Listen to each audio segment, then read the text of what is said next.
Over many years, we've seen Disney continue to develop and master that merchandise game. Everything that comes out, we basically want. But at Star Wars Galaxy's Edge, I have this feeling like they're going to take that mastery to the next level. A long time ago, when I was a kid at Walt Disney World, the merchandise strategy was similar, but some of the merchandise that we saw was a little bit different. Like we saw more of those pressed pennies and stuffed animals, and of course we saw things like shirts and other merchandise. And we've seen Disney change this strategy over many years, continuing to evolve things that do extremely well and start to phase out things that don't do as well. Although Disney did add more and more merchandise, they continued to focus on the ones that worked. And if we take pins as an example, Disney took very simple pins in the beginning since before I was born, all the way to now when we have extremely elaborate pins that open and close and glow in the dark and have things rattling around inside. There are all kinds of pins now. The same can be said for all kinds of Disney merchandise, from Christmas ornaments to hats to even shirt designs. We used to have very simple designs, now we have extremely elaborate ones. There are some items that did okay, so Disney hasn't fully phased them out. They're on their way out, but not quite there yet. An example of that are pressed pennies. There are still a few of those stations around, but they're on their way out. And there are some that are gone completely. One that I remember are those mugs that you could make in Club Cool with the feet and the hat or the ears. Those were super cool. And do you remember Pal Mickey? I actually never got one, but I remember he would interact with you and tell you what's happening throughout the day. With the integration of smartphones, I guess that wasn't really necessary, but more Mickey is never a bad thing. To bring all of this merchandise to life, Disney has tons of cast members working solely on merchandise. Let me tell you, that strategy is working. The Disney merchandise team continues to capture our imagination with shirt designs and pins and hats, but they continue to look forward as well. We can see a recent example of this at Pandora, World of Avatar, and the Banshees. When they were introduced in Pandora, the Banshee was next level merchandise, and it still kind of is. Not only can you bring home a piece of the magic, but it's something that you can interact with and really share in the magic with others. Pegasus, the name of my Banshee, is just one example of how Disney continues to innovate with merchandise. Now that we have some context about the merchandise strategy of the past for Disney,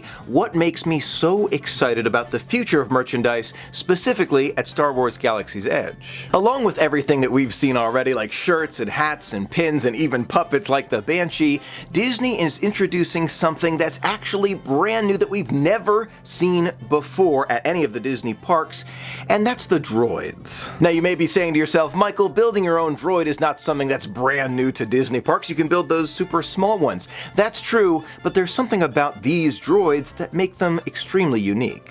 The droid that you create will be totally yours. You will be customizing it from the ground up, choosing the colors and the designs and different chips that go inside that make it act differently, or things that it can hold on to, or maybe even a tray table, which we'll get back to. But there's something else on top of all of that that makes this extremely unique for Disney: the way that these droids will interact with not just guests around you, but the park itself. Let's take a deeper dive into the droid building process, and then we're going to go over how they interact with the park. Now keep in mind, everything that I'm going to share with you today has basically been confirmed by Disney at the Star Wars Celebration.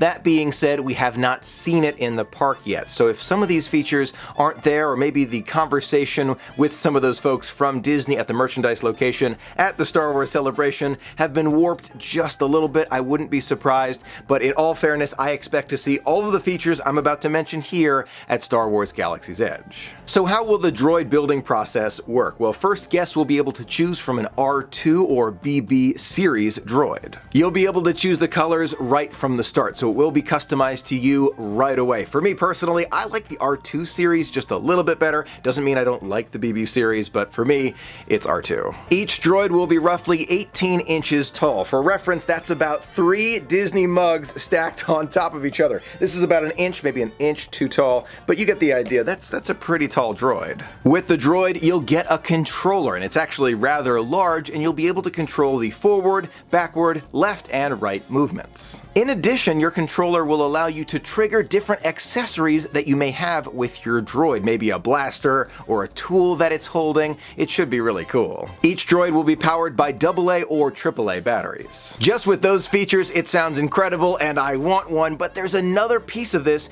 that is going to allow your droid to interact with Star Wars Galaxy's Edge. It all comes from the personality chip that you choose. This personality chip will change the different sounds that your droid makes and change when he makes those sounds depending on what's happening in Star Wars Galaxy's Edge. When Star Wars Galaxy's Edge first opens, there will be 3 different personality chips. You've got the Resistance chip, the Smuggler's chip, and the First Order chip. What's super interesting is the fact that these 3 personality chips interact with different things happening in Star Wars Galaxy's Edge. Now, what do I mean by that? Well, we already know that when you're in Star Wars Galaxy's Edge, you'll be able to play a game and take control of different parts of Galaxy's Edge depending on the faction that you're fighting for. For example, if you have maybe a Smuggler's chip inside your droid and you enter an area that's maybe controlled by the Smuggler's faction, your droid will act differently than if you were in the First Order section of Star Wars Galaxy's Edge. We don't know all of the details yet, but this is extremely exciting. Just imagine your R2-D2 style droid,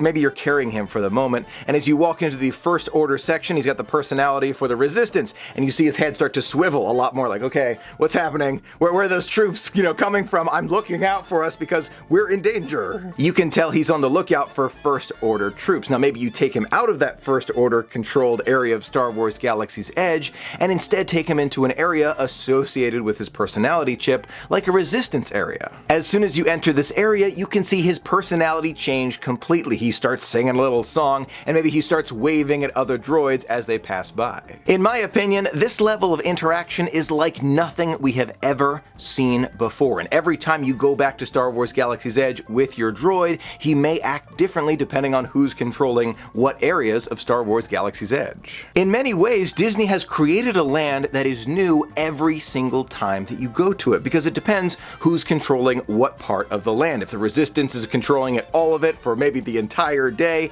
then droids are going to act totally different than if the First Order was controlling it the whole day. I think this is a super smart plan by Disney, and I cannot wait to get my own droid to interact with Star Wars Galaxy's Edge. One thought that came to my mind about these droids that we'll be building: how are we going to carry them around the park? It seems like Disney has come up with a solution for that. They showed off a kid-sized backpack that your droid can sit in and actually look out at the land as you're walking around. This is genius, and I want one for my droid, no doubt about it. I hope they come in adult sizes. I bet you they will, but the idea alone is so smart. It is no doubt going to be an experience like we have never seen before. What do you think about all of the droid building? Are you excited to build your own droid? Which do you prefer, the R2 style or the BB style? And what do you think about them interacting with the park? Does that mean you're going to want to bring your droid back to Star Wars Galaxy's Edge over and over again? Let me know in the comments below. I would love to hear from you. Thank you so much for being a part of the magic with me. Until next time, have a magical day.